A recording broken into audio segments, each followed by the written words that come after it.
So hi guys, Dito ba welcome tayo? to vlog.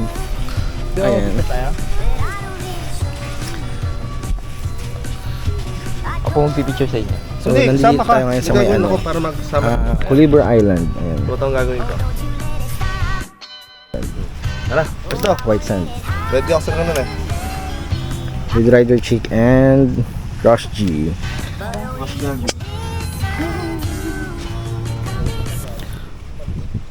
So guys, pagka pumunta kayo dito, pagka galing nyo sa Cabanas Beach Resort, mas marerecommend ko sa inyo na pumunta sa mag island hopping. So may bangka naman dito na marerentahan. Di ko lang alam kung magkano yung usual na na rate dito, kasi sa amin medyo special yung yung price. So tawag ito, etong island na to is tinatawag na Culebra Island Beach Camp. Ayan. So from the word itself, beach camp, pwede mag-camping dito. Culebra Island. So maganda yung island. Ayan, white sand.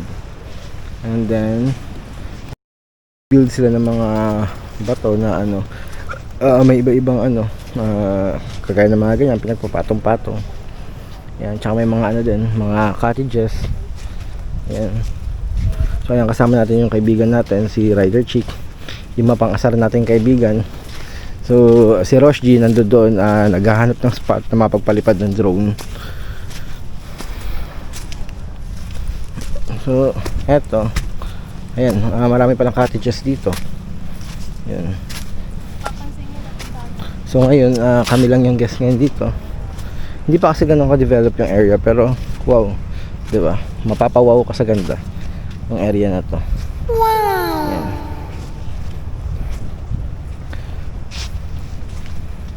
Ayan, so perfect to pang pang barkada, family, diba? Yung mga gustong dyan, magwalwal sa alak dyan. So napakaganda na lugar na to. So hindi kagaya ng mga ibang lugar na overrated lang. Ito talaga is worth it puntahan. Sobrang worth it puntahan. So marami na tayong pinuntang island hoppings, mga ganun. Pero hindi, kulang. Parang may kulang eh. Pero dito talaga, as in wow, mapapawaw kayo.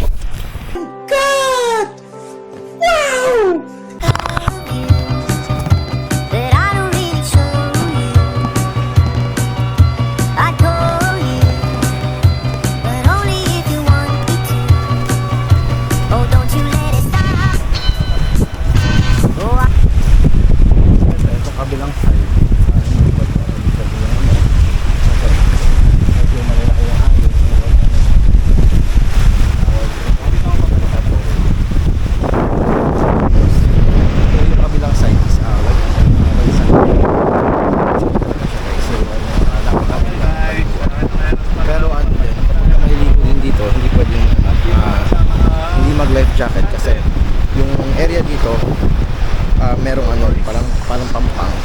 So pwede kang dalhin kaagad sa malalim. So nire-recommend nila na tawag dito mag life vest. Hindi nire-recommend, mandatory talaga na kailangan pag maliligo ka mag life vest. Pero kung nandiyan ka lang naman sa bungad, pwede naman daw. Kung sa bungad ka lang, pero pag medyo lumayo ka konti, ayun, hindi na pwede. Si Rosh G nagsiset up na ng drone niya. Stop it. Get some help. Sana mandagit ng ibon. Nangarap na dapat ng ibon. Diba? So talagang palipad ng drone para makuha yung ganda ng lugar. Anong concern mo? Takpan yung Oo nga, ayan, sunset. So antay namin mag sunset, diba? Ang ganda na sunset, kaso may nakaharang na unggoy dun sa harapan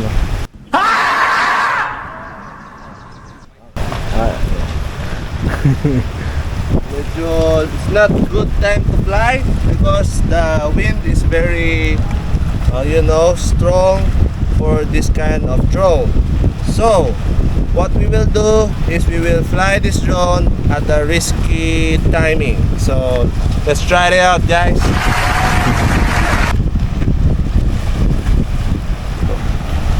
Mag-calibrate ka muna, baka maligaw yung drone mo.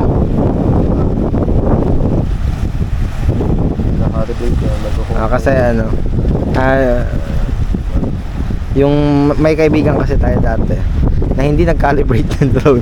Shoutout sa kaibigan ko hindi nag-calibrate ng drone bago magpalipad. So ano, ayun, nasa dagat na yung ano, yung drone niya. After 3 months, ibinalik ng ano, ng mangingisda. Makuha? Importante kasi talaga, di ba, mag-calibrate ng drone bago magpalipad.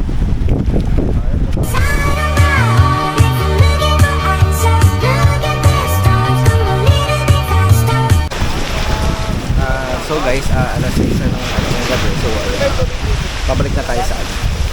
Pabalik na tayo. Maliwanag lang talaga sa camera pero actually madilim na talaga. Madilim na talaga dito. So pabalik na kami ng ano.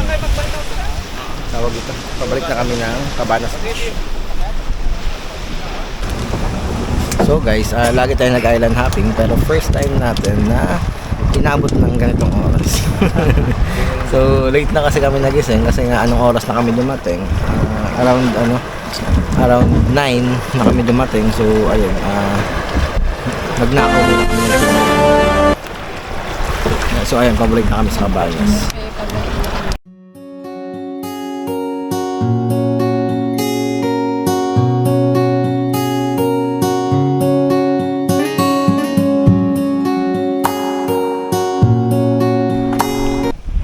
So ayan guys, nandito tayo sa may ano, The Soul Beach Villas. So dito tayo kakain. Kasama natin si Rider Chick and then si Ross G. But only if you